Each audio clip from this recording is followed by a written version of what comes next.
Mi esposa me suplicó que le prestara mi coche. Y terminé descubriendo que lo usó para ver a su amante mientras yo cuidaba a nuestros hijos. No hubo gritos cuando todo terminó. Esa es la idea equivocada que nos venden las películas, donde el desamor es una tormenta de platos rotos y vecinos llamando a la policía. Lo mío no fue así. Lo mío fue como ver cómo se apaga una vela en una habitación inmensa, un parpadeo, una bocanada de humo gris y, de repente, una oscuridad tan densa que te aplasta los pulmones. Ahora vivo a 2 horas de la ciudad, en una casa con estructura de madera que huele a pino viejo y a humedad de río. Son las 6 de la mañana. La niebla se pega a las ventanas como un animal blanco que quiere entrar. Y el único sonido es el goteo rítmico de la cafetera y el crujido de la leña asentándose en la chimenea.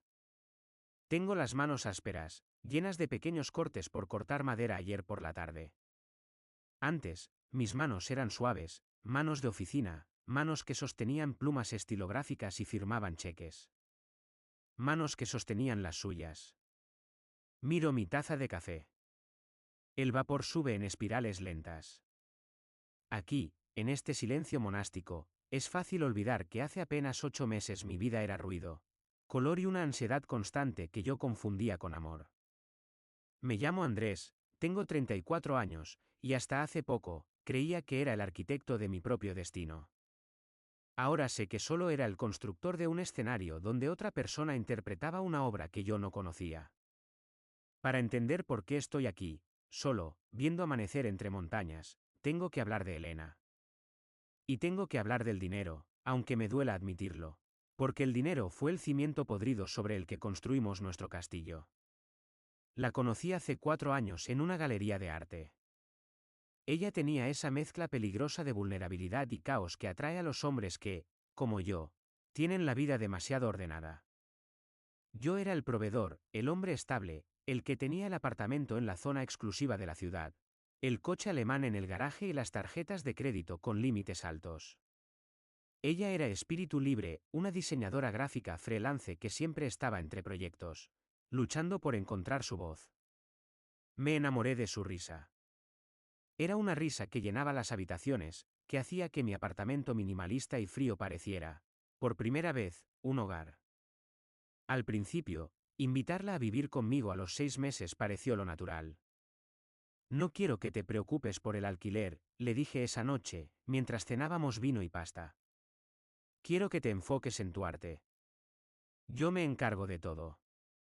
Ella lloró. Me abrazó con una fuerza que me hizo sentir invencible. Me sentí el héroe de su historia. Le di una copia de las llaves y poco después, una tarjeta adicional de mi cuenta para sus gastos diarios. Para que no tengas que pedirme nada, le dije. Para que tengas libertad. Qué ironía tan amarga tiene esa palabra ahora. Libertad. Los primeros 2 años fueron perfectos, o al menos, mi memoria ha decidido editarlos con un filtro dorado. Viajamos a Italia, compramos muebles de diseño, organizamos cenas donde mis amigos envidiaban la belleza etérea de mi novia. Yo pagaba las facturas, ella ponía la magia. Parecía un intercambio justo. Yo llegaba cansado del trabajo y ella estaba allí, luminosa, llenando los espacios vacíos. Pero el deterioro no llegó con un golpe, sino con la erosión.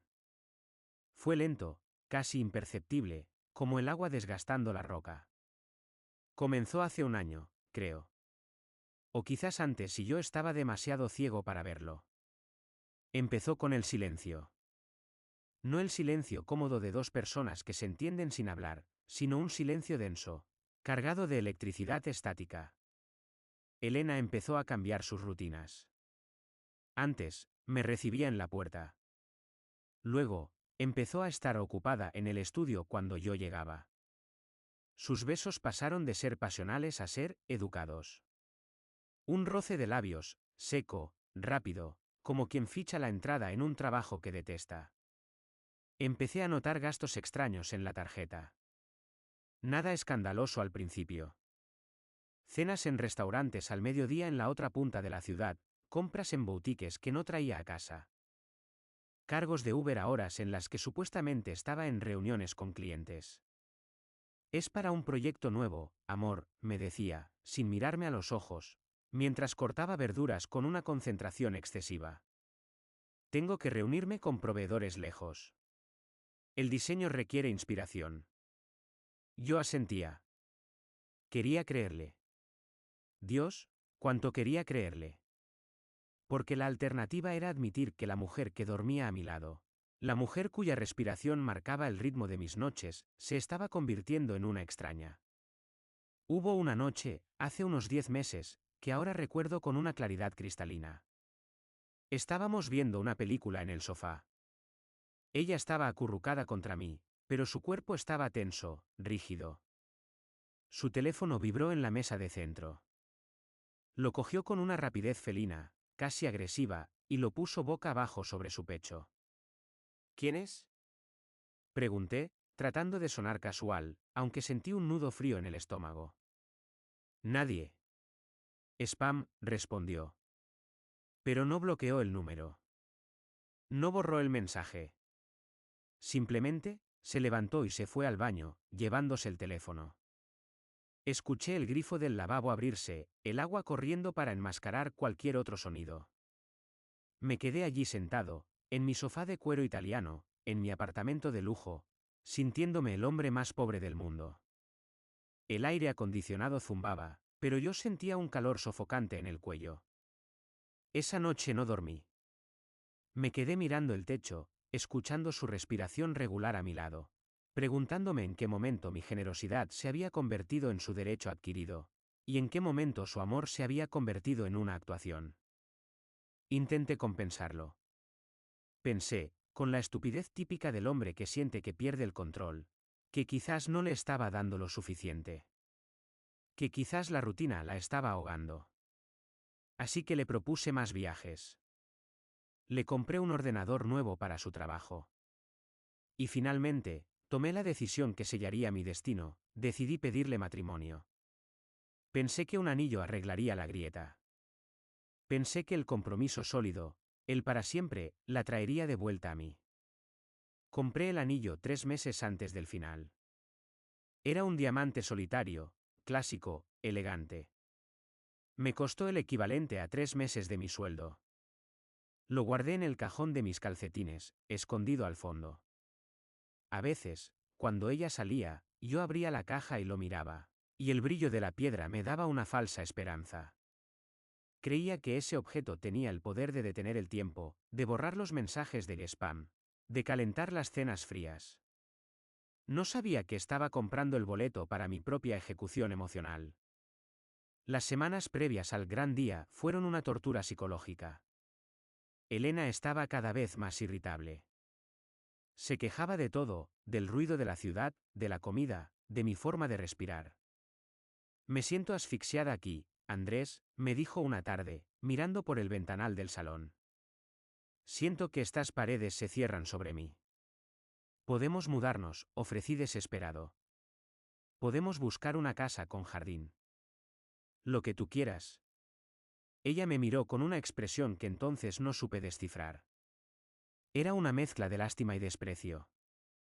No es el apartamento, Andrés. Es todo. No presioné. Tenía miedo de la respuesta. Preferí refugiarme en la fantasía de que el anillo lo cambiaría todo. Planeé una cena en casa. No quería público. Quería que fuera íntimo, real. Cociné su plato favorito, un risotto con setas. Puse su música favorita, un jazz suave que solíamos escuchar cuando nos conocimos. Recuerdo que esa noche llovía. Las gotas golpeaban el cristal con violencia, como si el cielo estuviera tratando de advertirme. Elena llegó tarde. Venía con el pelo mojado y oliendo a lluvia, y a algo más, un perfume sutil, amaderado, que no era el mío. ¿Qué celebramos? Preguntó al ver la mesa puesta, con una nota de cansancio en la voz. Dejó su bolso en la entrada, pero no se quitó el abrigo de inmediato. Parecía una visita en su propia casa. Solo quiero que tengamos una noche bonita, dije, sirviéndole vino. Me temblaban las manos. Nos sentamos. La conversación fue forzada, llena de baches y silencios incómodos. Yo hablaba de mi trabajo. De planes futuros. Ella removía el arroz con el tenedor, con la mirada perdida en algún punto detrás de mi hombro. Cuando terminamos de cenar, supe que era el momento. El corazón me latía en la garganta, un tambor frenético que amenazaba con ensordecerme. Me levanté, fui hacia el mueble del salón y saqué la pequeña caja de terciopelo negro. El sonido de la lluvia parecía haberse detenido. El mundo se redujo a ese metro cuadrado de suelo de madera entre ella y yo. Me acerqué. Ella levantó la vista, y al ver la caja en mi mano, sus ojos se abrieron desmesuradamente. No hubo alegría. No hubo sorpresa feliz. Hubo terror. Puro y absoluto terror. Me arrodillé. Elena, empecé, con la voz quebrada por la emoción y el miedo. ¿Estos últimos 4 años han sido? No, susurró ella. Fue un sonido estrangulado, bajo. Los mejores de mi vida. Quiero cuidarte, quiero que construyamos. No, Andrés. Para. Su voz subió de tono, aguda, casi histérica. Se puso de pie tan rápido que su silla cayó hacia atrás con un estruendo seco que resonó como un disparo en el apartamento silencioso. Me quedé allí, con una rodilla en el suelo, la caja abierta mostrando el diamante brillante, sintiéndome el ser más ridículo sobre la faz de la tierra. ¿Qué pasa? Pregunté, aunque en el fondo, en ese lugar oscuro donde guardamos las verdades que no queremos ver, ya lo sabía. Ella se llevó las manos a la cara. Empezó a llorar, pero no eran lágrimas de emoción. Eran lágrimas de culpa. De una culpa vieja y rancia. No puedo casarme contigo, dijo, y las palabras cayeron sobre mí como piedras. No puedo. ¿Por qué? Me levanté lentamente. Cerré la caja con un clic suave que sonó definitivo. Ella bajó las manos. Su rostro estaba rojo, sus ojos hinchados. Me miró, y por primera vez en meses, me vio de verdad. Y lo que vio no le gustó, porque lo que vio fue el daño que ella misma había causado. Porque amo a otro, soltó. El mundo se detuvo. No hubo sonido. La nevera dejó de zumbar. La lluvia dejó de caer. Solo quedó esa frase flotando en el aire viciado del salón, amo a otro.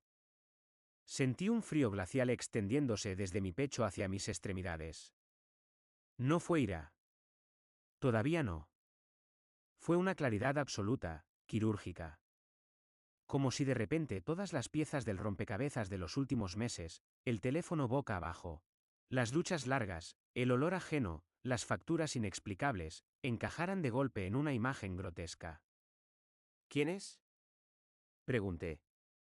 Mi voz sonó extraña, metálica, como si saliera de una radio antigua. No importa quién es, sollozó ella. Lo conocí hace 6 meses. Traté de dejarlo, Andrés, te lo juro. Traté de quedarme aquí. Pero no puedo seguir fingiendo. Él me entiende de una forma que tú nunca has podido. Él me entiende. La frase clásica. El cliché barato. Mientras yo pagaba el techo bajo el que ella dormía. Mientras yo financiaba la comida que la alimentaba y la ropa que la vestía para ir a ver a él. Ella sentía que yo no la entendía. Miré el apartamento. Miré los muebles que yo había pagado. Miré el abrigo que ella llevaba puesto, un regalo mío de la Navidad pasada. Y entonces, algo dentro de mí se rompió. No fue el corazón. Fue la paciencia. Fue la bondad estúpida que me había mantenido ciego. La miré a los ojos. Ya no vi a la mujer que amaba. Vi a una extraña que había estado viviendo gratis en mi casa y en mi vida, consumiendo mis recursos y mi afecto mientras soñaba con otro. ¿Lo amas? Repetí, muy bajito. Sí, susurró ella, bajando la cabeza. Asentí, lento, procesando la información. Respiré hondo. El aire olía a risotto frío y a traición. Bien, dije. Me metí la caja del anillo en el bolsillo del pantalón. Entonces, tienes una hora. Ella levantó la cabeza de golpe, confundida. ¿Qué? Tienes una hora para hacer las maletas, dije. Mi voz era tranquila, aterradoramente tranquila. Coge todo lo que puedas llevarte en tus manos. Y vete. Andrés, ¿no? Es de noche, está lloviendo, empezó a avanzar hacia mí, con las manos extendidas, buscando manipularme como lo había hecho tantas veces antes con su fragilidad. No te acerques, di un paso atrás. Levantando una mano. Tienes un amante. Supongo que él te entiende lo suficiente como para darte un techo esta noche. Porque este apartamento es mío. Saqué mi teléfono del bolsillo mientras ella se quedaba paralizada, boqueando como un pez fuera del agua. Entré en la aplicación del banco. Mis dedos se movían con una precisión automática. Tarjetas adicionales. Seleccionar. Cancelar tarjeta. Confirmar. Bloqueada. Acabo de cancelar las tarjetas, le informé sin mirarla. Así que espero que él tenga dinero para el taxi. El silencio que siguió a esa frase fue el sonido más pesado que he escuchado en mi vida. Era el sonido de la realidad golpeando el suelo, el sonido de una cremallera cerrándose con furia es un ruido particular. Es el sonido de una vida desmantelándose. Elena no se fue en una hora. Tardó 2. Yo no dije nada. Me quedé de pie junto al marco de la puerta del salón, con los brazos cruzados, observando el espectáculo con una frialdad que me asustaba incluso a mí. No era yo quien estaba allí, era un espectro, una versión vacía de Andrés que solo funcionaba por inercia. Ella intentó negociar 3 veces. La primera fue la negación, no puedes hablar en serio, esto es mi casa también. Le recordé, sin levantar la voz, que su nombre no figuraba en ninguna escritura ni contrato de alquiler. La segunda fue la lástima, no tengo a dónde ir, mi familia está en otra ciudad. Le recordé que tenía a alguien que la entendía. La tercera fue la ira, eres un monstruo. Siempre supe que eras un materialista sin corazón. Esa última me hizo sonreír. Una sonrisa triste, pequeña y rota. Quizás, le dije. Pero este monstruo pagó la ropa que estás metiendo en esa maleta. Cuando finalmente salió por la puerta, arrastrando 2 maletas grandes y una bolsa de deporte donde había metido sus zapatos a granel, no hubo despedida cinematográfica. Ella se detuvo en el umbral, esperando quizás que yo me quebrara, que corriera hacia ella y le suplicara que se quedara a pesar de todo. Es lo que habría hecho el Andrés de hace 2 años. Pero el hombre que estaba allí esa noche estaba muerto por dentro. Te vas a arrepentir, murmuró, con los ojos llenos de odio. Cierra al salir, respondí. El golpe de la puerta fue seco. Clac. Y luego, el silencio. Ese silencio fue peor que cualquier grito. Fue un silencio físico, pesado, que ocupó cada rincón del apartamento de 120 metros cuadrados. Me quedé allí parado durante un tiempo que no puedo medir. Podrían haber sido 5 minutos o 5 horas. Luego, miré la mesa. El risotto frío. Las 2 copas de vino intactas. La vela que se había consumido hasta dejar un charco de cera deforme sobre el mantel. Empecé a limpiar. No porque fuera necesario, sino porque necesitaba hacer algo con las manos. Tiré la comida a la basura. Lavé los platos con agua hirviendo, sintiendo como el calor me quemaba la piel, pero sin apartar las manos. Necesitaba sentir algo que no fuera esa opresión en el pecho. Fregué el suelo donde habían estado sus maletas.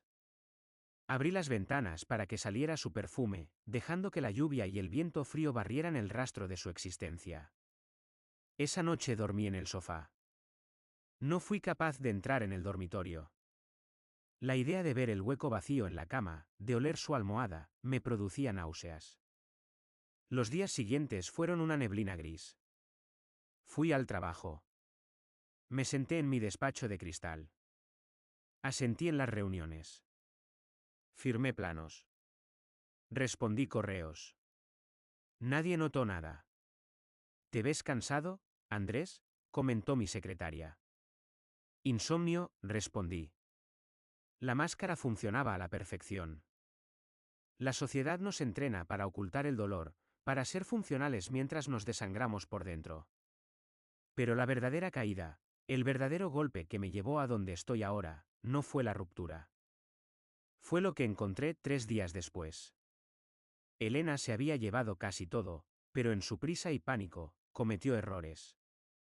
Había dejado una caja de zapatos en el fondo del armario del pasillo, donde guardábamos la ropa de invierno. Y dentro de esa caja, bajo unas bufandas viejas, estaba su vieja tablet. Yo sabía que ella tenía una nueva, y yo se la había regalado hacía meses. Así que probablemente había olvidado que ésta existía. La saqué. Estaba sin batería. Me senté en el suelo del pasillo, con la espalda apoyada contra la pared fría, y la conecté al cargador. Esperé a que el icono de la batería se pusiera en verde.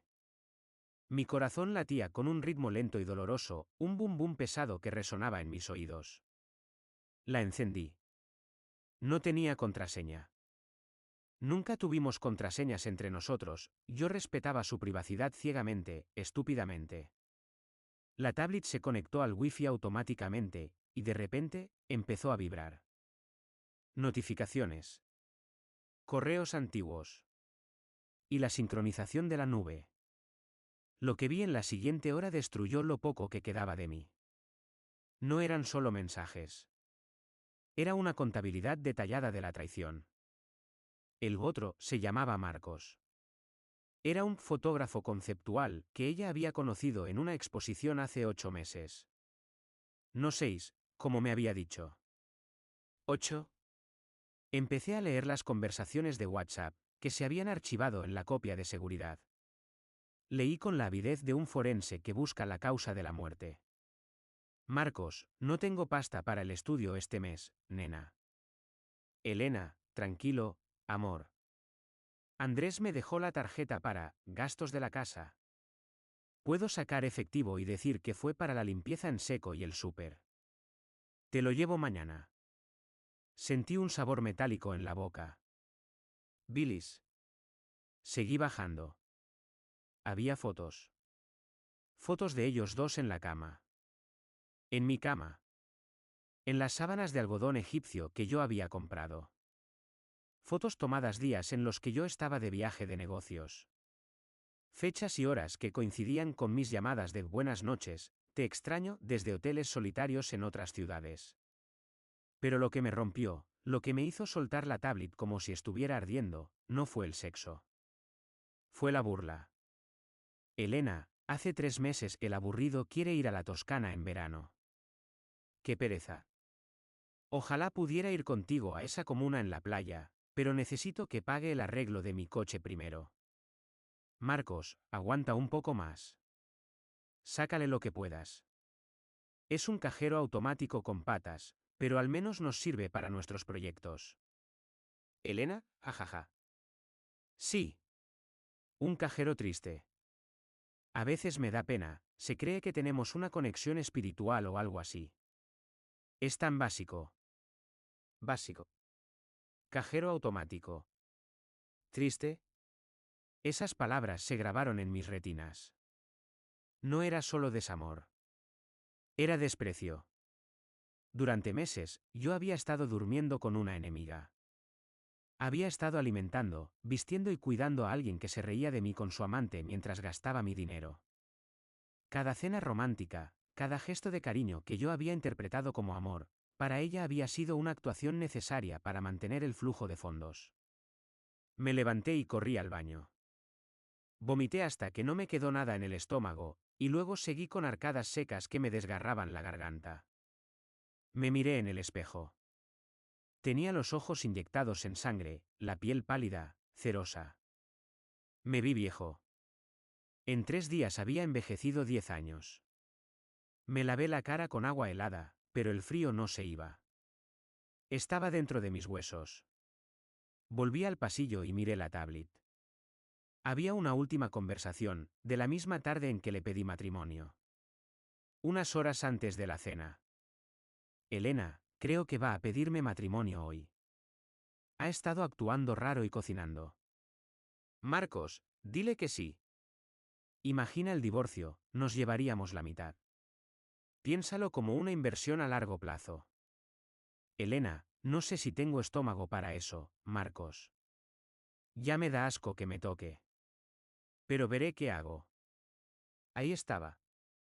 La verdad desnuda y brutal. Me senté en el suelo y me abracé las rodillas. No lloré. Ya no me quedaban lágrimas. Lo que sentía era algo mucho más peligroso, una calma absoluta, la calma de quien ya no tiene nada que perder porque ya lo ha perdido todo, incluso su dignidad. Me di cuenta de que mi vida en la ciudad, mi carrera, mi estatus, todo lo que había construido, era el escenario de una farsa. Yo había sido el actor secundario en mi propia vida. Pasé la noche en vela, mirando cómo la luz de la tablet se apagaba lentamente hasta dejar la pantalla negra. Al amanecer, cuando los primeros rayos de sol grisáceo entraron por la ventana, iluminando el polvo que flotaba en el aire, tomé una decisión. No fue una decisión pensada, fue un instinto de supervivencia. No podía quedarme allí. No podía seguir durmiendo en esa cama. No podía seguir caminando por esas calles. Necesitaba desaparecer. Necesitaba irme a un lugar donde nadie supiera mi nombre, donde no hubiera cajeros automáticos, donde el dinero no pudiera comprar mentiras. Me levanté. Mis piernas estaban entumecidas. Fui al despacho, saqué una mochila de montaña que no usaba desde hacía años y empecé a meter cosas. No ropa de traje. No relojes caros. Metí vaqueros, camisetas térmicas, un par de libros, una navaja suiza, un cuaderno. Llamé a mi jefe a las 7 de la mañana. Andrés, ¿qué pasa? Es muy temprano, su voz sonaba adormilada. Renuncio, dije. ¿Qué? ¿Estás borracho? Tienes el proyecto de la torre central a medias. Renuncio, Carlos. Tienes mi carta en el correo en 10 minutos. No voy a volver. Colgué antes de que pudiera responder. Bloqueé su número. Luego llamé a un agente inmobiliario amigo mío.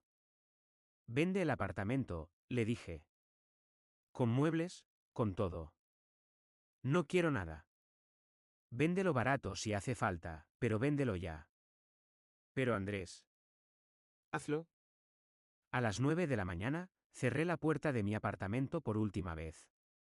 Dejé las llaves en el buzón. No miré atrás.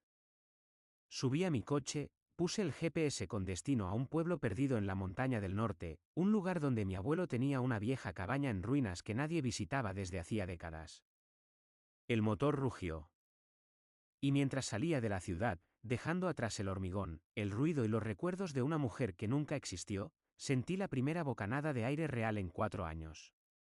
Dolía al entrar en los pulmones, sí. Pero era aire limpio. Me fui en silencio. Sin redes sociales, sin despedidas, sin explicaciones.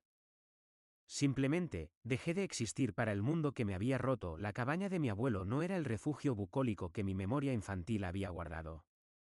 Era un cadáver de madera y piedra devorado por la hiedra. Cuando llegué, después de 6 horas conduciendo como un autómata, me encontré con ventanas rotas, un tejado que goteaba y un olor rancio a humedad y abandono que te golpeaba la cara al abrir la puerta. No había electricidad. No había agua corriente. Fue perfecto. Era exactamente lo que necesitaba, un lugar tan roto como yo.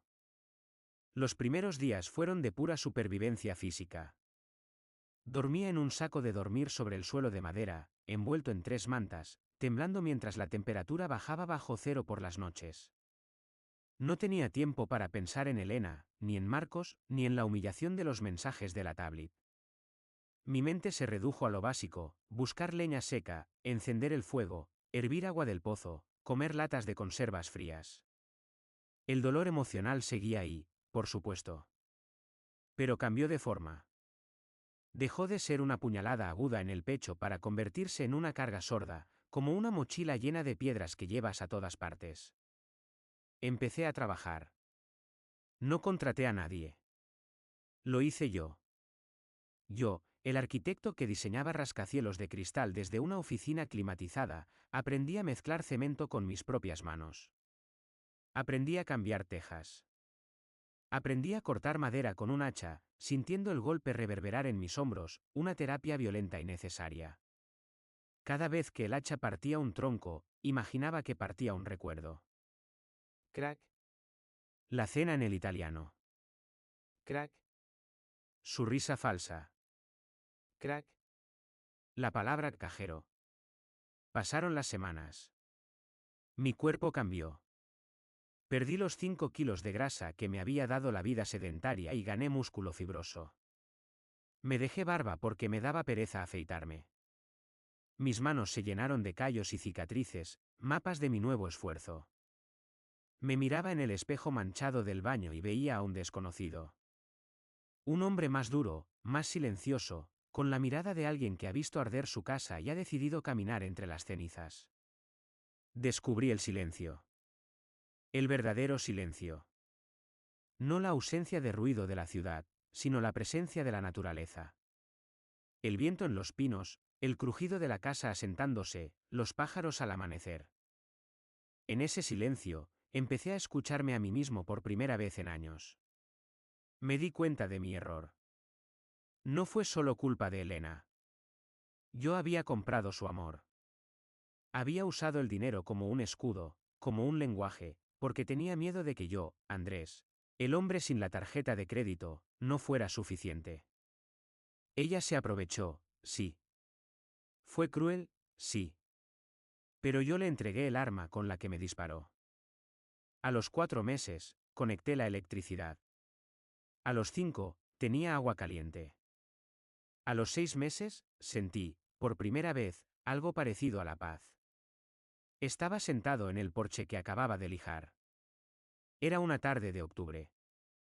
El aire era nítido y frío, con ese olor a hojas secas y tierra mojada que anuncia el invierno.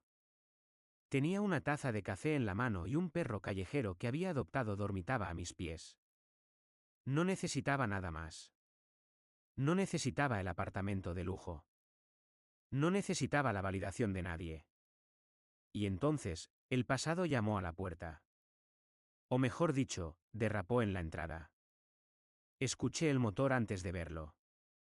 Un sonido intruso, agresivo, subiendo por el camino de tierra. Mi perro levantó la cabeza y gruñó suavemente. Me puse tenso. Nadie venía aquí. El cartero dejaba la correspondencia en el buzón de la carretera principal, a 2 kilómetros. Un coche apareció entre los árboles. Era un SUV blanco, limpio, de ciudad. Contrastaba violentamente con los verdes y marrones del bosque. Se detuvo frente a la cabaña con un frenazo brusco. El corazón me dio un vuelco. No de amor, sino de adrenalina. Ese instinto de lucha o huida. La puerta del conductor se abrió y bajó ella. Elena, Pero no era la Elena que yo recordaba. La mujer luminosa y etérea parecía ahora una versión descolorida de sí misma. Llevaba unos vaqueros caros pero sucios en los bajos, un abrigo que le quedaba grande y el pelo recogido en un moño desordenado. Estaba más delgada, con ojeras profundas que el maquillaje no lograba ocultar. Se quedó parada junto al coche, mirando la cabaña, mirándome a mí sentado en el porche como un patriarca de la montaña. Vi la sorpresa en sus ojos. Probablemente esperaba encontrarme deprimido, sucio, rodeado de botellas de alcohol. En su lugar, encontró a un hombre tranquilo, fuerte, que la miraba con la misma curiosidad con la que se mira a un animal extraño que se cruza en la carretera. Me levanté despacio. No bajé las escaleras. Dejé que ella tuviera que subir, que ella tuviera que hacer el esfuerzo. Andrés, dijo. Su voz sonó pequeña en la inmensidad del bosque. Elena, respondí. Mi voz era grave, oxidada por la falta de uso. No sentí odio. Fue extraño. Solo sentí una inmensa distancia, como si la estuviera viendo a través de un telescopio desde otro planeta. Ella subió los escalones de madera, dudando. Se detuvo a 2 metros de mí. El perro se levantó y se puso entre nosotros, una barrera peluda y leal. Me costó mucho encontrarte, dijo ella, frotándose los brazos como si tuviera frío. Tu madre no quería decirme dónde estabas. Tuve que insistir mucho. ¿Qué quieres? Fui directo. No le ofrecí entrar. No le ofrecí café. Ella parpadeó, desconcertada por mi frialdad. ¿Así me recibes? ¿Después de 6 meses? Tú te despediste hace 6 meses, Elena. Con 2 maletas y muchas verdades a medias. Ella hizo una mueca de dolor, o de teatro, ya no sabía distinguirlo. Andrés, sé que cometí errores. Sé que te hice daño. Déjate de preámbulos, me crucé de brazos, apoyándome en la columna del porche. Has conducido horas hasta aquí. No has venido a pedir perdón. El perdón se pide por teléfono o por carta. Si vienes hasta aquí es porque necesitas algo. ¿Qué pasa? ¿El fotógrafo conceptual no vende sus fotos? Su rostro se endureció por un segundo, la máscara de víctima resbaló, pero la recuperó rápidamente. Marcos. Marcos fue un error. Una confusión. Me manipuló, Andrés. Me hizo creer cosas que no eran. Me di cuenta de que lo que teníamos nosotros, eso era lo real. La estabilidad, el cuidado. Te extraño. La miré y sentí una pena profunda. No por mí, sino por ella. Qué triste debía ser su vida para tener que venir a arrastrarse ante el cajero automático que despreciaba. Te dejó. ¿Verdad? Pregunté suavemente. Ella bajó la mirada. No. Bueno, sí. Cuando se acabó el dinero, las cosas se pusieron difíciles. Él no es como tú. Él no sabe cuidar a una mujer. Me echó de su estudio hace 2 semanas. Estoy viviendo en el sofá de una amiga. Ahí estaba. La verdad. El dinero se había acabado. El parásito había consumido al huésped y ahora buscaba uno nuevo.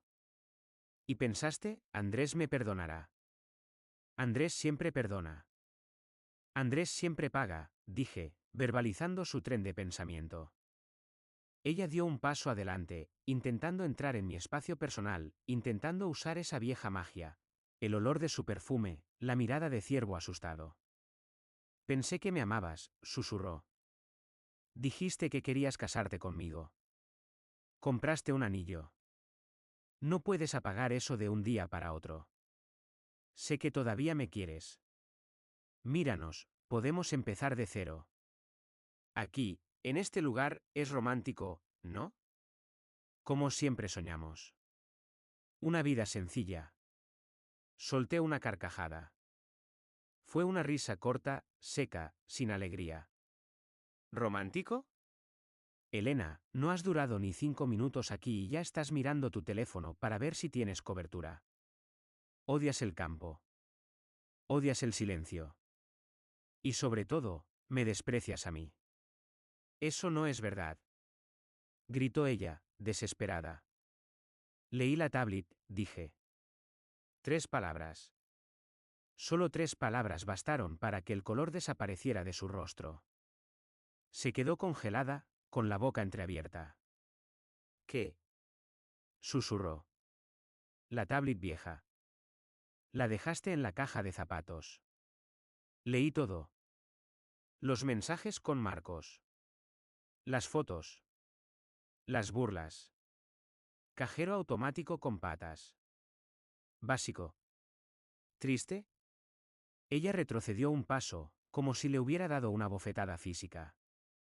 Empezó a temblar. No había defensa posible contra eso. No había mentira que pudiera cubrir la evidencia escrita de su propia crueldad. Andrés, era una broma, estábamos tonteando, yo no pensaba eso de verdad. Lo pensabas, la corté. Y está bien. De verdad, está bien. Porque tenías razón en una cosa, era un triste. Era un triste por creer que podía comprar tu amor. Pero ya no lo soy. Me separé de la columna y me acerqué a ella. El perro gruñó, pero le hice una señal para que se callara. La miré a los ojos, esos ojos que una vez fueron mi mundo entero, y no vi nada. Solo un pozo vacío. No hay nada para ti aquí, Elena, dije con una calma absoluta. El hombre con el que salías murió en ese apartamento. El hombre que está frente a ti no tiene tarjetas de crédito que ofrecerte. No tiene una vida de lujo. Y, sobre todo, no tiene ningún interés en ti. No tengo a dónde ir, sollozó ella, y esta vez el llanto parecía real, el llanto del pánico. Tengo deudas. Me están buscando por unos créditos que pidió Marcos a mi nombre. Andrés, por favor. Solo ayúdame una vez más. Solo una. La miré. Podría haberle escrito un cheque.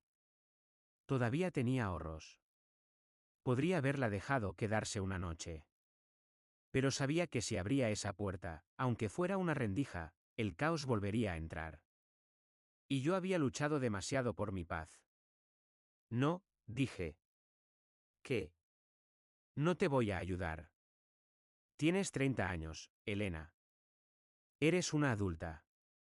Tienes manos, tienes salud. Trabaja. Aprende. Sobrevive.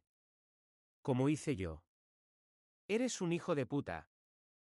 Gritó, su cara contorsionada por la rabia, la verdadera cara que había estado escondiendo.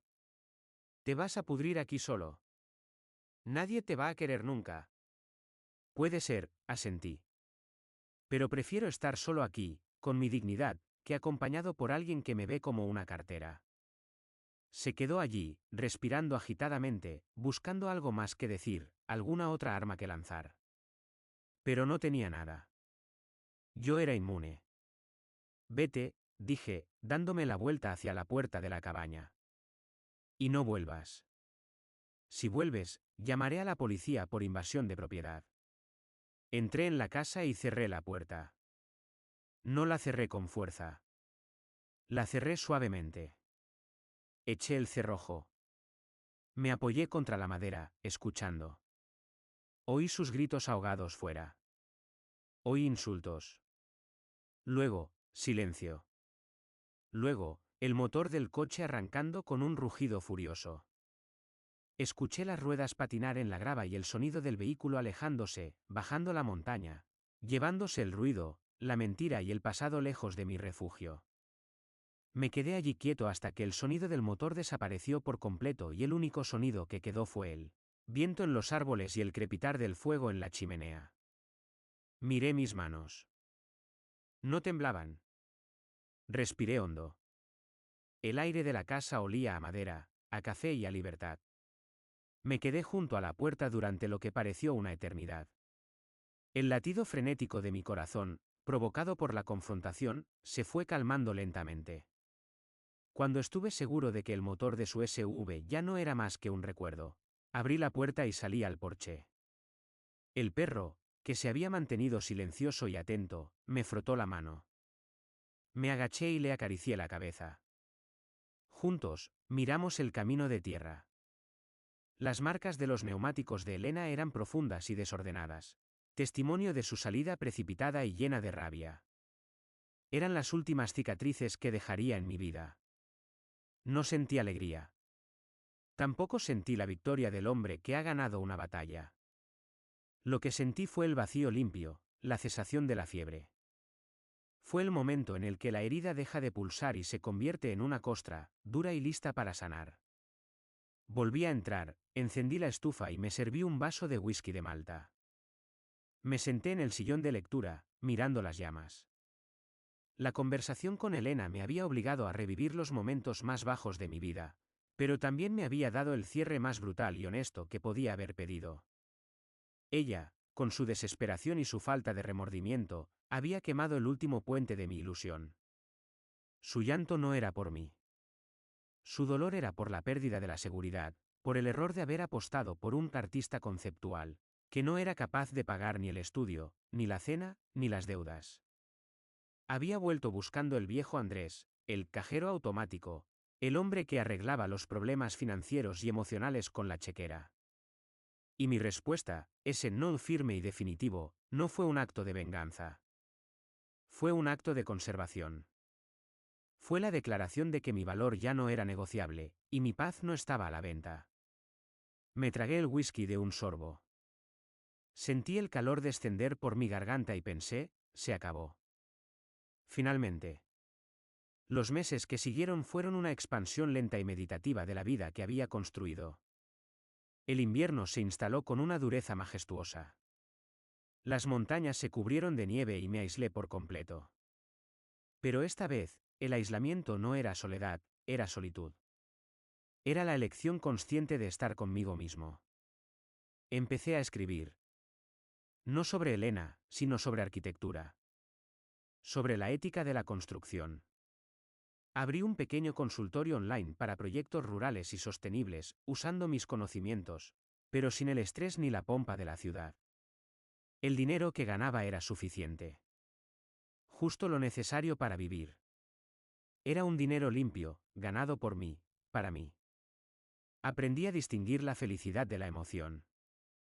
La emoción es fugaz, ruidosa, y a menudo está atada a factores externos, una subida de sueldo, un viaje, una pareja deslumbrante. La felicidad que encontré aquí era diferente.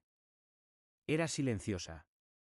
Era la satisfacción de una chimenea que quema bien, el sabor del café bajo el sol de la mañana, la sensación de un trabajo físico bien hecho. Era la paz que acompaña a la autenticidad. Llegó la primavera, y con ella, la metamorfosis del paisaje. El deshielo hizo que el río creciera, fuerte y turbulento. Yo me sentaba en el porche, viendo el agua correr. Y me di cuenta de que mi vida era como ese río. Había pasado por un invierno duro, congelado por la traición, pero ahora volvía a fluir. Ya no llevaba el peso de las mentiras ni las promesas rotas. Fluía libremente hacia adelante. Mis conclusiones, después de este largo exilio, fueron simples y brutales. El miedo es el peor arquitecto. Construí mi relación sobre el miedo a la soledad y sobre la necesidad de sentirme útil a través de mi dinero. Eso no es amor, es una transacción patológica. La indiferencia es la verdadera liberación. La rabia es un ancla que te mantiene atado al pasado. Cuando pude mirar a Elena y no sentir nada, ni amor ni odio, supe que era libre. La indiferencia es el antídoto al dolor. El silencio es la única verdad. En la ciudad, el ruido de mi vida me impedía escuchar la voz que me decía la verdad. Aquí, en el silencio, la verdad no solo se escucha, sino que se vive. Ahora no tengo prisa. No busco una pareja, aunque a veces, en el pequeño pueblo, una sonrisa amable me recuerda que el mundo sigue lleno de gente buena. No he vuelto a usar un traje. Llevo botas de montaña y camisas de franela. Soy el hombre que debí ser siempre. El hombre que se siente cómodo en su propia piel, sin necesidad de adornos caros ni mentiras ajenas. El pasado sigue existiendo, por supuesto. A veces, mientras corto madera o reviso un plano, la memoria de un momento feliz con Elena, cuando era real, se cuela. Pero esos recuerdos ya no me duelen. Son como diapositivas viejas que se ven a la distancia. Las reconozco, pero no las toco. Una tarde, al atardecer, terminé de restaurar el último tramo de la valla de mi cabaña. Estaba cansado, cubierto de tierra, pero mis músculos vibraban con una satisfacción profunda. Me senté en el suelo, apoyado en la madera, y miré hacia el valle, donde las montañas se teñían de púrpura y naranja. El aire estaba inmóvil, frío pero limpio, prometiendo una noche de estrellas. Miré la vieja cabaña, reparada por mis propias manos. Ya no era un cadáver de madera. Era un hogar. Y entre el silencio de las montañas, en la paz absoluta que había labrado con dolor y trabajo, por primera vez en mi vida, realmente lo entendí.